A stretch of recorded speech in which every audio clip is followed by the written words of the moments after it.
বিশ্বনবীর স্ত্রী সাউদা এসে বলে, নবী, আমি আপনার কুমারী বউ আয়েশার ঘরে তরকারি নিয়ে গিয়েছিলাম। তরকারি দেওয়ার পরে আপনার স্ত্রী রেগে বলে, তরকারি দিলা কেন? আমি কি তরকারি রাঁধতে পারি না? রাগের চোটে তরকারির ঝোল নিয়ে পায়েস নিয়ে আমার গালের মধ্যে মাখিয়ে দিয়েছে আপনার বউ। আপনি তো শ্রেষ্ঠ বিচারক, ও নবী বিচার করে দেন। বিশ্বনবী সাউদার কথা শুনলেন, মা আয়েশাকে ডেকে পাঠালেন। মা আয়েশারে বললেন, ও আয়েশা, আসলে এমনটা করেছো নাকি? মা আয়েশা বলে, নবী, তখন আমার মেজাজটা বড্ড গরম ছিল, রাগের মাথায় ঝোল নিয়ে আমি সাউদার মুখে লাগিয়ে দিয়েছি। আসলে কাজটা ঠিক হয় নাই, আমারে ক্ষমা করেন। বিশ্বনবী দুইজনের কথা শুনে ঠান্ডা হয়ে বসলেন। সুবহানাল্লাহ।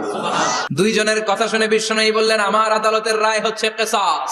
সাউদাকে যেমনি তুমি পায়েস মাখিয়ে দিয়েছো, সাউদাও পায়েসের বাটি থেকে কিছু পায়েস নিয়ে আয়েশার গালে মাখো। সুবহানাল্লাহ পড়েন। সাউদাও বিশ্বনবীর রায় অনুযায়ী বাটি থেকে পায়েসের ঝোল নিয়ে মা আয়েশার গালের মধ্যে মেখে দিলেন। মা আয়েশা কি আর করবেন, হেসে দিলেন। সাইয়েদাতুনা সাউদাও হাসলেন, বিশ্বনবীও হাসলেন। আরশের উপর থেকে খুশি হয়ে গেল কে?